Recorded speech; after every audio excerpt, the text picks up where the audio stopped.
teman-teman yang cantik dan ganteng.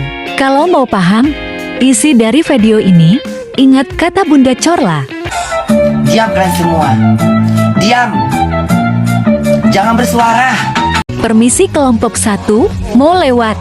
Daniel Febri Krismawan, Juliana Timbu, Lambertus Doni Permadi, Laurencia, Mawar Agustina Veronica Timang, Melania Sinong, Oktavianti Kevin, Patricia Ellen, Teresia Putri Maharani, Esther, Sendiwati Lahagu. Bandingkan. Di sini kami membahas 3 kasus loh, guys. Kasus pertama, kiranya peranan keluarga terhadap anak. Seorang remaja 14 tahun terekam terus melakukan gerakan spontan saat tengah duduk di kursi tunggu Rumah Sakit Zubir Mahmud. Remaja tersebut diduga mengalami gangguan syaraf akibat terlalu lama bermain game online di telepon genggam. Kita lihat tanggapan dari kelompok 1. Aktivitas bermain game online pada anak tentu menjadi aktivitas yang sangat menyenangkan. Sejak dahulu berbagai macam permainan telah ada waktu memenuhi kebutuhan hiburan untuk anak. Seiring dengan majunya teknologi, dapat kita temukan dengan mudah berbagai macam media layanan game online. Orang tua yang belum mengerti tentang perilaku bermain game online, perubahan sosial dan perubahan psikososial dalam bermain game online, mereka tidak mengetahui dampak negatif yang muncul akibat kecanduan game online. Memilih permainan yang tidak sesuai dengan tahapan perkembangan anak mengakibatkan terganggunya pertumbuhan dan perkembangan anak. Anak menjadi bebas dan tidak terkontrol perilakunya karena kurangnya wawasan orang tua mengenai dampak dari game online. 2. Pengetahuan orang tua mengenai game online menjadi dasar pengawasan orang tua terhadap anaknya. Orang tua sering hanya mengingatkan saja. Orang tua yang sibuk juga menjadi faktor berkurangnya kesempatan mendidik dan mengawasi anak. Kebiasaan tersebut menjadi anak terbiasa bermain game online. Anak tidak terkontrol pada waktu perilaku yang diminati karena orang tua kurang memperhatikan dan berkomunikasi dengan baik terhadap anaknya tersebut. Kasus tersebut merupakan salah satu contoh kasus di mana kurangnya peranan keluarga. Keluarga pada dasarnya konsepnya adalah sebuah sistem di mana satu orang akan memengaruhi yang lainnya. Sehingga di sini adalah peran orang tua akan sangat mempengaruhi tumbuh kembang anak. Di zaman yang semakin modern ini, apabila pengawasan orang tua terhadap anak kurang, maka berakibat seperti dalam video tersebut. Anak akan kecanduan main gadget dan akan cenderung bersifat individualis. Dia akan cenderung cuek dengan lingkungan sekitarnya. Sehingga peranan orang tua dalam mengawasi tumbuh kembang anak sangat diperlukan. Keluarga sangat berpengaruh terhadap tumbuh kembang seorang anak. Seorang anak akan tumbuh kembang dengan baik apabila tumbuh dari keluarga yang penuh perhatian dan saling menyayangi satu sama lain. Kasus tersebut merupakan contoh salah satu kasus kurangnya peranan keluarga, di mana keluarga sendiri digambarkan seperti sebuah sistem tubuh, yang di antara anggota keluarga juga saling ketergantungan antara satu dengan yang lain, sehingga ketika salah satu anggota keluarga tidak menjalankan peran atau fungsinya dengan baik, maka akan ada kerugian di dalamnya. Salah satu contohnya adalah seperti yang digambarkan dalam video tadi, di mana remaja tersebut menjadi sangat kecanduan dengan games, sehingga ia mengalami gangguan saraf. Hal ini dapat terjadi karena kurangnya peranan keluarga, yaitu orang tua, di mana orang tua sendiri memiliki peran yang begitu besar sebagai kepala keluarga dan yang akan mengatur jalannya keluarga, sehingga anak tersebut menjadi sangat kecanduan dengan games karena kurangnya pengawasan dari orang tua, terutama ketika mereka dalam menggunakan alat-alat elektronik atau gadget. Kasus kedua, perselingkuhan. Sejoli bukan suami istri di Kabupaten Bogor, Jawa Barat digerebek warga. Perselingkuhan ini terbongkar setelah suami pelaku membututi dan menangkap basah istrinya sedang bercinta dengan lelaki lain. Suami pelaku yang curiga berhasil menangkap basah sang istri dan laki-laki lain yang tengah memadu kasih di dalam kamar rumah pelaku pria. Tak terima, suami pelaku dan warga yang emosi mengikat dan menelanjangi keduanya. Dari video yang sudah bisa kita lihat bahwasanya dari kasus perselingkuhan yang terjadi itu membuktikan bahwa kurangnya peranan tanggung jawab dan komitmen bersama dalam sebuah keluarga. Perlu diingat sekali lagi bahwa peraturan atau sebuah komitmen dalam keluarga hendaknya ditaati supaya setiap anggota keluarga boleh mendapatkan kenyamanan dan rasa aman. Apabila melihat dari kasus tersebut, di situ peraturan tidak dilaksanakan dengan baik, sehingga anggota keluarga yang satu melakukan tindak perselingkuhan, di mana hal ini akan berakibat pada anggota keluarga yang lain. Maka dari itu, hendaknya setiap keluarga satu sama lain mendukung sehingga tercipta rasa aman. Sehingga dalam keluarga yang adalah sistem tidak terjadi sebuah gangguan di mana terjadi perceraian yang berakibat dari kasus perselingkuhan yang terjadi. Perselingkuhan bukanlah tindakan yang dibenarkan.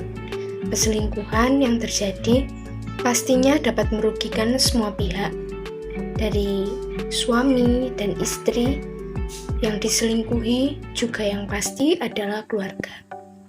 Juga perselingkuhan ini terjadi, maka sebenarnya yang melakukan perselingkuhan belum memaknai dan belum menghidupi makna dari perkawinan, di mana yang dijadikan satu telah dipersatukan oleh Allah sendiri dan tidak boleh diceraikan oleh manusia.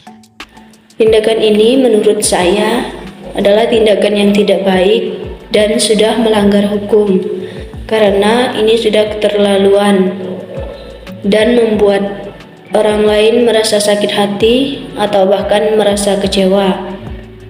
Nah, tindakan seperti ini adalah tindakan yang bodoh, karena tindakan seperti ini sangat merugikan diri sendiri serta merugikan orang lain. Jadi dalam perselingkuhan ini tidak ada yang namanya tidak ada yang menjadi penyebab tunggal dalam sebuah perselingkuhan. Nah, perselingkuhan yang terjadi merupakan puncak dari berbagai permasalahan yang terakumulasi di dalam hubungan tersebut. Pojok pertama itu bisa terjadi karena kebutuhan batin tidak terpenuhi. Kebutuhan batin bukan cuma tentang hidup seksual, tapi juga rasa bahagia yang timbul dari keseharian, misalnya adanya sebuah perhatian, adanya kasih sayang yang diekspresikan, perasaan yang dihormati, dan semacamnya. Nah, kebutuhan batin ini seringkali tidak berkaitan dengan materi. Lalu yang kedua, adanya hubungan kurang intim. Nah, tekanan-tekanan dalam rumah tangga seringkali membuat para pasangan lupa untuk menjaga kehangatan cinta di antara mereka. Jadi pasangan suami istri ini nggak bisa cuma mengandalkan letupan cinta yang di awal hubungannya. Cinta butuh dirawat agar terus hidup dan tumbuh seiring berjalannya waktu. Nah, yang ketiga ini adalah merasa tidak dihargai. Nah, ini merupakan hal yang paling istilahnya paling krusial terjadi yang menimbulkan perselingkuhan ini. Mungkin bisa saja karena pasangan tidak didengarkan dan tidak diberi kesempatan untuk berpendapat. Nah, jadi sehingga dalam hal ini membuat dalam hubungan pasangan ini kurang terjadi komunikasi, sehingga inilah bisa menjadi salah satu penyebab perselingkuhan dalam hubungan. Kasus ketiga, aborsi. Seorang mahasiswi di kota Bengkulu bersama kekasihnya yang masih berusia 18 tahun ditetapkan sebagai tersangka pembunuhan berencana usai melakukan praktik aborsi dengan menggunakan obat penggugur kandungan yang dibeli secara ilegal. Dari hasil penelusuran polisi diketahui pelaku wanita sudah mengandung selama 7 bulan. Bersama kekasihnya, pelaku melakukan aborsi sendiri dengan meminum 3 butir pil penggugur kandungan. Peristiwa ini berawal ketika pelaku WI dilarikan ke rumah sakit dengan keluhan sakit perut. Saat di IGD, WI sempat meminta izin ke kamar mandi dan akhirnya bayi yang dikandung pelaku lahir. Sempat dirawat, bayi tersebut akhirnya meninggal dunia. Diketahui percobaan aborsi ini merupakan kali kedua yang dilakukan pasangan kekasih ini. Kasus aborsi yang terjadi di Indonesia bukan hanya sekali atau 2 kali, namun sudah berkali-kali. Dan itu terjadi pada usia remaja. Jadi dampak dari aborsi ini ada 3. Yang pertama, psikologis dan psikososial dan kesehatan. Pada psikologi dan pada psikososial akan terjadi rasa bersalah, rasa berdosa, akan ada rasa takut ketahuan oleh orang tua, ketahuan oleh teman-teman, diketahui oleh masyarakat umum akan menimbulkan rasa malu sehingga nanti akan depresi gitu. Jadi yang ketiga itu dampak kesehatan. Mungkin nanti setelah wanita yang melakukan aborsi akan susah memiliki anak lagi. Pada umumnya seperti itu yang terjadi. Jadi dampak dari aborsi ini sangat luar biasa dalam kehidupan seseorang. Hendaknya kita semua menghindari aborsi ini. Dilakukannya aborsi yang dapat membawa risiko kematian pada remaja. Dengan demikian, pendidikan kesehatan reproduksi amat penting untuk dilakukan, mengingat masih banyak remaja tidak memiliki pengetahuan yang akurat mengenai kesehatan reproduksi. Pendidikan tersebut juga diperlukan agar remaja dapat menghindari perilaku seks yang berisiko, yang membahayakan kesehatan reproduksi dan seksualnya. Kesimpulan. Oke teman-teman, sungguh menarik bukan kasus yang baru saja teman-teman saya bahas, khususnya ketiga kasus yang dibahas, di mana kasus yang pertama pentingnya peran keluarga, yang kedua tentang perselingkuhan, yang ketiga tentang aborsi. Nah, dari ketiga kasus ini, kasus yang pertama ini ingin menjelaskan bagaimana pentingnya peran kedua orang tua. Nah, di mana penting bagi orang tua untuk membantu anak-anak menemukan panggilan hidupnya, entah panggilan dalam berkeluarga maupun hidup terlibat dengan kerajaan Allah. Nah, di sini sangat jelas di mana yang disampaikan oleh teman-teman saya tadi, di mana sungguh besarlah peran kedua orang tua dalam mendidik anak-anak, membentuk karakternya dan membina iman mereka serta mengarahkan mereka kepada kerajaan surga. Kasus yang kedua di mana membahas tentang perselingkuhan. Teman-teman harus tahu bahwa dalam Alkitab sebenarnya tidak ada kata perselingkuhan. Kata yang memiliki kesamaan makna dengan selingkuh adalah zina. Nah, dalam konteks Alkitab, zina dipakai untuk menunjukkan pelanggaran seksual yang dilakukan seseorang yang sudah menikah, atau lebih tepatnya zina ini adalah sebuah ketidaksetiaan yang dilakukan seseorang dalam hubungan pernikahan sehingga ia mencari seksual di luar pasangannya. Jadi intinya, perceraian bukanlah solusi dari masalah-masalah yang ada dalam rumah tangga, karena terdapat hukum perceraian dalam Kristen di mana Allah melarang perceraian. Dan sebenarnya perceraian tidak akan memisahkan ikatan perkawinan kecuali apabila salah satu pasangan melakukan zina terlebih dahulu, baru pasangan boleh bercerai. Ingat kata Paus Fransiskus di mana beliau pernah memberikan pesan kepada kaum muda, untuk kaum muda semuanya tinggalkan jejak di bumi ini, di mana jejak yang baik. Kalian harus meninggalkan jejak kalian dan bukan jejak yang diberikan orang lain kepada kalian. Semangat kaum muda. Jika ada yang salah, mohon dimaafkan. Kalau ada yang sayang, mohon diungkapkan. Sekian, terima kasih.